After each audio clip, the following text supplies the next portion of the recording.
Damos la bienvenida, agradecemos su visita aquí al doctor José Edgardo Carvalho Zabula, es abogado, analista de temas de actualidad.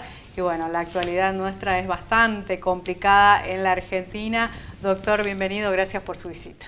Gracias, Diana, por la invitación. Bueno, doctor, ¿por dónde arrancamos con todas estas muchas situaciones? Perdón. La verdad es un año con mucha turbulencia. Mucha turbulencia. La Argentina ha entrado en una crisis, diría que bastante aguda, después del 2001, que comenzó todo con la volatilidad del dólar a partir del mes de abril, en donde hubo una devaluación de más del 30%. El dólar ha pasado de 18 pesos a 28 pesos, un poquito más, un poquito menos. Tal es así que, bueno, en estos días tampoco, a pesar de la artillería que usó el gobierno, tampoco está logrando calmar la cuestión del dólar, que está siendo algo central en nuestra economía y también que afecta de algún modo a la política, porque esta volatilidad, a pesar de que Argentina ha entrado en la categoría de mercados emergentes, ha recibido un desembolso del Fondo Monetario para financiar el alto déficit fiscal. La Argentina no está encontrando el rumbo, la Argentina está con respirador, digamos, está en terapia intensiva, y la verdad no aparecen posibilidades de avisorar una calma, porque Argentina tiene un problema estructural que arrastra de décadas, y que es justamente la costumbre estatal, una política estatista de un fuerte gasto público. Hay que diferenciar. ¿Es tan difícil reducir el gasto público, doctor? Es muy difícil reducir el gasto público, que hoy por hoy tenemos, de acuerdo al Producto Bruto Interno, o sea, el total de lo que recauda en la economía argentina, se gasta el 45%. Hay que diferenciar de lo que es el déficit fiscal, que es una cuestión financiera, digamos. ¿Sí? Pero el gasto en sí, de lo que, digamos, aquel gasto que no produce ese 45%, que es para mantener un Estado prácticamente en muchas áreas ineficiente, y un sector privado que tiene que financiar ese 45%. Ahora pasamos ya por actualización de tarifas, que era una cuestión necesaria, pero que la verdad tiene un impacto social muy fuerte, ante un pedido de gradualismo, que el gobierno habla de gradualismo, pero la verdad que a la hora de el usuario pagar su factura, le cuesta entender de que eso se trata de gradualismo, porque tuvimos muchos años de tener una tarifa que ni se aproximaba a lo que era el costo real de energía. En Argentina, hablar de gradualismo, yo creo que se pueden hablar de otras cosas, pero hubo un shock muy fuerte con esta devaluación en 2 meses. Claro. Tuvimos un 30%, o sea que el ajuste se vino al sector privado. Al perder nosotros poder adquisitivo con nuestra moneda, cuando sube el dólar, si bien en otro contexto para el comercio internacional, para la actividad productiva para la industria, ha sido beneficiosa el alza del dólar, para la mayoría de los argentinos, y sobre todo por una cuestión muy particular y singular que vivimos, todos siempre pendientes del dólar, hasta los precios incluso, por las dudas, el comerciante aumenta de precio el producto, y entonces entra en pánico el argentino. Pero déjame decirte que acá la pregunta es ¿cómo salimos de esto? Y la verdad es que hay que discutir fuertemente todos los sectores políticos con una fuerte racionalidad, entender de que acá, en el caso del oficialismo, el gobernar no es reelegirse, sino gobernar es resolver los problemas de fondo de Argentina, aunque pierda apoyo político, pero es necesario acá contar con algún político a lo Pellegrini que venga a resolver la cuestión de fondo de nuestro país sin pensar en la reelección. Tenemos el caso Temer y un ejemplo como incluso la oposición política está dejando que Temer en Brasil haga el trabajo sucio. Está equilibrando la economía del país, está modernizando la legislación laboral, que también es fundamental En Argentina, pensar en una modernización de la legislación laboral es casi imposible. Tuvimos el lunes pasado un paro, casi diría irracional, casi diría inmotivado, con un fuerte sentido destituyente, porque recordemos que la semana anterior el gobierno ya había acordado un 25% de paritarias con camioneros, es decir, que le dejó sin discurso a la CGT oficial. CGT oficial que fue movilizada por la izquierda sindical, que son productos minoritarios intensos, revoltosos, que generan, digamos, un clima hostil para la democracia y para la convivencia social. Ahora, digo, bueno, la situación en la que estamos, las respuestas que hay que dar, mencionaba usted el caso de Brasil, pero hoy lamentablemente en la Argentina, y creo que está a las luces y esto se va a ir agudizando porque vamos entrando ya en un escenario de elección, la oposición y en el acompañamiento de las medidas que son necesarias, porque recién hablaba de reforma laboral, pero reforma laboral requiere el consenso de la oposición y eso parece a esta altura por lo menos impensado. Es así, nosotros vivimos en un país en donde bueno, el oficialismo no tiene apoyo o no tiene mayoría legislativa. Por un lado, si tenemos que analizar los actores políticos, tenemos un sindicato, los gremialistas, que están fuertemente en sintonía con el peronismo que no le va a dar la llave al presidente Macri para llevar a cabo algunas medidas necesarias para que se encauce y tenga equilibrio la economía, porque están digamos, olfateando la posibilidad de ser alternativas en el 2019. Y por otro lado también se abrió un frente de tormenta con la Iglesia, porque el presidente habilitó de hecho las puertas del Congreso para que se debata el aborto. Entonces son estos frentes que el gobierno... Eso acentuó en realidad porque la relación... Claro, no son favorables para el gobierno, pero aún así, digo lo siguiente, y esto,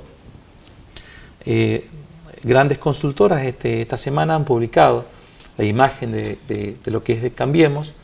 Hoy, a pesar de todo el contexto de la estampida del dólar, del fuerte salto que pegó el dólar, sigue manteniendo Cambiemos una intención de votos de más de un 36%. Otras alternativas tienen un 30% y casi un 24% tendría el kirchnerismo. Y en un escenario de balotaje hoy entre Cristina Kirchner y Mauricio Macri, Cristina Kirchner estaría sacando el 37% de los votos contra el 44% de Mauricio Macri. Recientemente ya se conoció uno de los consultores por allí allegados a la fuerza política de Cristina Fernández de Kirchner, anunció o mencionó la posibilidad de que Cristina se vuelva a presentar para elecciones. Y esto me parece que complica más el escenario de la oposición, porque dentro de la misma oposición, hablemos del peronismo, hay una cierta resistencia a la figura de la expresidenta. Es cierto, es cierto. También se ha dado el fenómeno, hablando de imagen, de que se ha estudiado de que Cambiemos tiene un 30% de voto duro, rocoso, que no va a cambiar su postura, va a votar a Cambiemos igual que el kirchnerismo. Dependerá de cómo la gente acepte en los próximos tiempos la posible gestión y la posibilidad, y que esperamos todos los argentinos, de que la economía revierta su curso y realmente nos lleve a una mayor estabilidad y nos devuelva el bienestar, que es lo que queremos. ¿Qué ha fallado con el dólar? Porque incluso una de las jornadas, recuerdo, que llamó mucho la atención, que incrementó el dólar, pero la demanda no había sido significativa. Es decir, me parece que ya ahí la demanda no es el único elemento que influye en la variación del dólar, y hay otros factores. ¿Qué ha fallado el gobierno a la hora de frenar o por lo menos estabilizar el valor de la moneda? El dólar en las últimas sobre todo cuando Caputo asume como presidente del Banco Central, notamos como que se ha anestesiado un poco su valor. Y es porque justamente se ha acordado con los bancos, grandes compradores grandes demandantes de dólares que, bueno, están en las finanzas y, bueno, ven un escenario muy volátil, de falta de credibilidad de la economía. En esta economía ningún inversor se anima a apostar, sobre todo con la alta presencia impositiva. Hoy por hoy la FIP está por crear impuestos incluso vemos los titulares que van a ser investigados los que viajaron a Rusia. Sí. Bueno, ese titular pero lo vimos en el mundial anterior, me parece. O sea, la política de la FIP no ha cambiado en cuanto a su forma de... Es que Argentina no cambia. Digamos, sí. Siempre las noticias son, esta la hemos leído hace 2 años, hace 10 años. Tato Bores sigue siendo actual en algunos temas. Tato Bores es actualísimo, exactamente. Sí. Pero si la Argentina no recupera la seriedad de ser un país atractivo a las inversiones, porque nosotros tenemos un grave problema, es que no tenemos ahorro interno. El ahorro interno, entonces los que invierten en el sector privado en Argentina tienen que salir a tomar ahorro externo.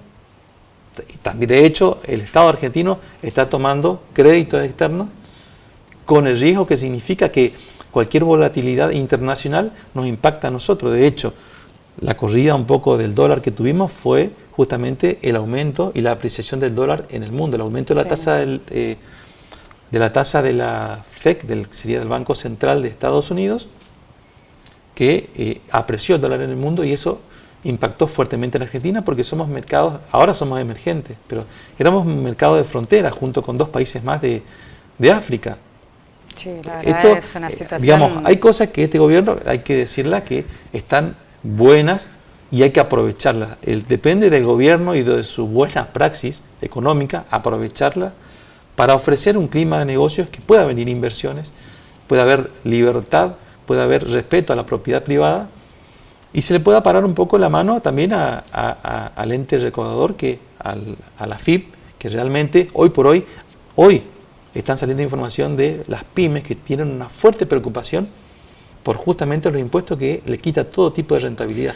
Ayer, 27, fue el Día Mundial de la Pyme, que el presidente estuvo participando de las actividades allí en la CAME, y en ese marco, junto con el nuevo ministro de Producción, Dante Sica, hizo algunos anuncios respecto a las pymes. Concedió algunos pedidos que estaban haciendo las pymes, por ejemplo, la reglamentación del artículo 10 de la ley de pyme, pero a lo que iba es...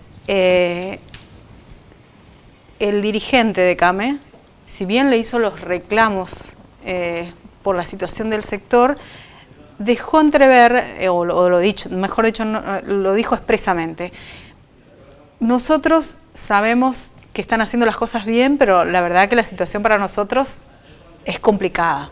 Necesitamos que nos den algunos salvatajes para poder seguir acompañándolos. Y el que dejó entre líneas fue el presidente. Dijo: bueno, sí, nosotros reconocemos que ustedes hicieron todo lo posible, que nosotros no le hemos dado las herramientas, pero que en definitiva ustedes han sido los que más nos acompañaron. Y digo entre líneas, me parece que ahí el presidente reconoció que las grandes empresas, las grandes corporaciones que quizás eran los que él sentía que podrían estar más allegados a él, no lo acompañaron, pero sí las pymes, y en definitiva las pymes salieron sufriendo las consecuencias de esta nueva política económica. En realidad, el tema merece para largo, sí, pero yendo a ciertos puntos, las pymes pasan un gran problema, que es la alta presión tributaria y una legislación laboral que los está asfixiando. Recordemos que las pymes son las que son la base de la economía y lo que genera empleo privado en Argentina. El otro gran empleador es el Estado, digamos, el sector público, que nosotros somos los que tenemos que financiar ese sector público. Entonces, el poco ahorro que haya o que pueda haber en Argentina es devorado por el Estado. Es devorado por el Estado para mantener el gasto público monumental de alrededor de un 50 puntos del Producto Bruto Interno. Entonces, tenemos que calibrar todos estos aspectos. El presidente hoy por hoy está dando marcha atrás, por ejemplo, con el sinceramiento de las tarifas. Está dando marcha atrás con la reforma tributaria, que era lo que esperaban las pymes en definitiva. porque hay una deuda monumental que es lo que el Fondo Monetario Internacional nos está brindando hoy por hoy, nos está dando dinero para que nosotros sigamos financiando gastos improductivos como el financiamiento público. ¿Pero no se estima que allí va a haber un control, por ejemplo, del Fondo Monetario Internacional sobre justamente el rumbo de la economía argentina y que ha marcado ya un plan de negocios? A ver, siempre se lo critica al Fondo Monetario porque dice, no, se viene a instalar en la Casa Rosada a controlar nuestra economía, pero si usted se va a un banco, digamos, usted gana 10.000 pesos, pero gasta 15.000 pesos. Se va a un banco, bueno, el banco le puede prestar dinero para que usted cubra su deuda por ese desfasaje que tuvo de 5.000 pesos, pero le va a decir, bueno, mire, deje de gastar en peluquería, deje de comprar, exactamente, deje por favor, gaste en lo necesario como para que usted crezca y usted me pague, porque esa plata, el Fondo Monetario Internacional no nos viene a regalar plata, nos viene a ayudar como para que nosotros aprovechemos, hagamos algo útil con esa plata, generemos crecimiento a la economía y podamos devolver. Pero acá en Argentina nunca ha ocurrido esto, siempre la plata que tomamos externa lo hemos malgastado en eventos, en carnavales, en recitales, porque no somos serios nosotros.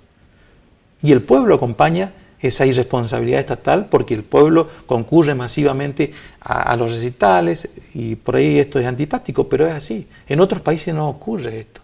En otros países, si hay un recital o un evento público, o sea, para todos, es financiado por empresas privadas, por sponsors privados, que bien se lo puede hacer y sin que se le cobre plata al que va a disfrutar del show. Pero acá en Argentina tenemos la necesidad de gastar, crear unidades ejecutivas, nombrar 40 personas para que lleve a cabo un gasto en 6 meses. O sea, nosotros tenemos que recobrar la racionalidad de decir, señores, tenemos que pagar un alto costo político, aunque le signifique perder las elecciones a Macri en 2019, pero de una vez por todas, solucionar los problemas de fondo de Argentina. Que si bien con esto redondeo, no es fácil, porque también hay una cuestión cultural detrás muy seria, muy compleja y muy profunda para hablar. Ahora este tiempo que es básicamente preelectoral, y las inversiones que están observando y dicen, ¿será que va a continuar esta política? Que más allá de todos los problemas que ha generado, pero hay una mirada que en cierta forma está de acuerdo con lo que se está haciendo. Decimos, hay que separar cómo repercute en el ciudadano común, pero haciendo las cosas que se deben hacer para hacer este país serio que usted menciona. Con esa mirada expectante, una elección que se aproxima, medidas que no son antipáticas y que pueden generar, como bien usted lo dice, que Cambiemos pierda las elecciones. Es un combo medio como complicado, sobre todo para el inversor que está mirando desde afuera. Es cierto. Caso Chile desde el 74 en adelante se han puesto de acuerdo sobre ciertos ejes centrales económicos y hoy por hoy Chile, que alguien diga cuándo sufrió una crisis económica como tenemos nosotros acá en Argentina. No ha sufrido porque se han puesto de acuerdo que si viene el socialismo o si viene la derecha de Piñera, siempre mantienen ciertos ejes centrales y basales de una economía. Nosotros, sin embargo, los inversores están ya puestas la mirada en el 2019, porque si viene otro gobierno posiblemente deje de lado todo lo que hizo este gobierno. Y es un gran riesgo. Porque no nos podemos poner de acuerdo los argentinos a hacer una gran Moncloa, un gran acuerdo y consenso nacional que sobre ciertos puntos, salud, trabajo, educación, política económica, ciertos postulados generales que respeten todos los gobiernos más allá del signo político que fuere. Ahora, electoralmente la ciudadanía está preparada como para, y no estamos hablando allí de que sea Cambiemos la única opción en cuanto a la continuidad de política, sino por allí puede surgir a lo mejor de la oposición alguien que tenga la misma mirada sobre la Argentina que se quiere, que se está avanzando hoy hacia ese camino. Somos responsables, estamos preparados como para saber definir sin que necesariamente sea de Cambiemos, sino que surja de otro sector y decir, bueno, esta persona es la idónea para llevar los caminos de la República Argentina, porque estamos por elegir presidente, nada más y nada menos. Sí, en primer lugar, hubo una oposición bastante razonable en términos de que se ha podido consensuar algunas leyes importantes, como por ejemplo la reforma jubilatoria el año pasado, en donde todos los senadores que maneja Pichetto han apoyado esta reforma.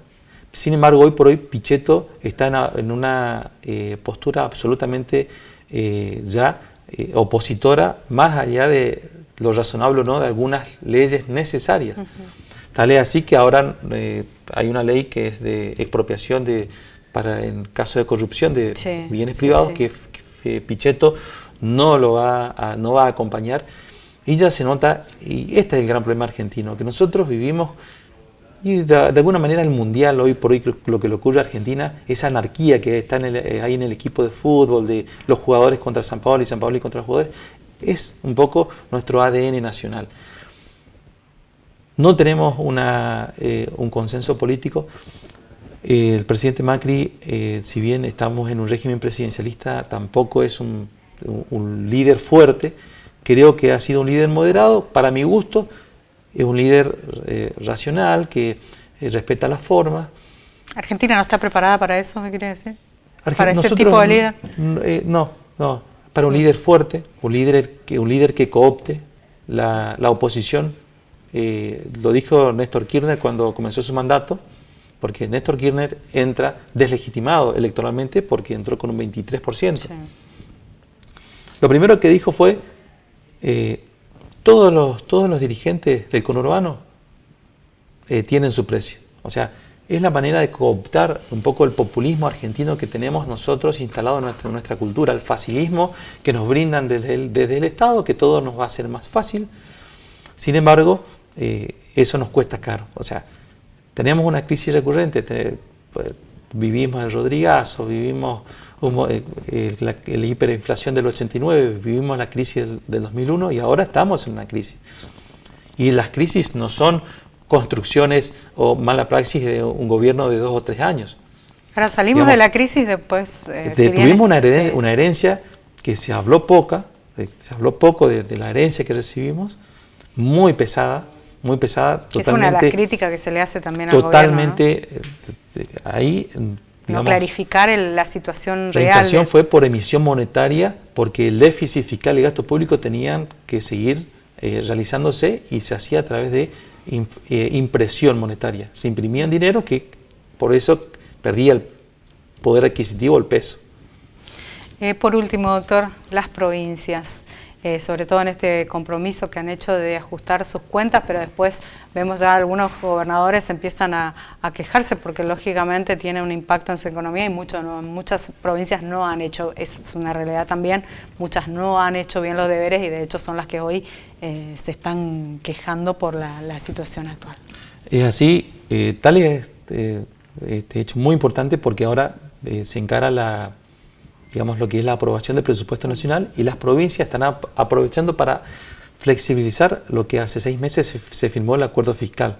Sí. Porque ese acuerdo fiscal, las provincias se comprometían a reducir la presión tributaria en cada provincia, digamos, o sea, a bajar los impuestos o a eliminar en algunos casos. Pero lo cierto es que hay provincias como la nuestra, una provincia que en su mayoría son empleados estatales, poca producción privada, no la sabemos aprovechar, creo yo, a mi modo de ver. Yo soy hombre del interior, conozco la realidad, conozco algunos números. Nuestro mayor fuerte acá hoy por hoy es la masa boscosa y no se trabaja en el aprovechamiento, darle valor agregado a esa industria maderera, forestal que tenemos, por falta de infraestructura, obviamente.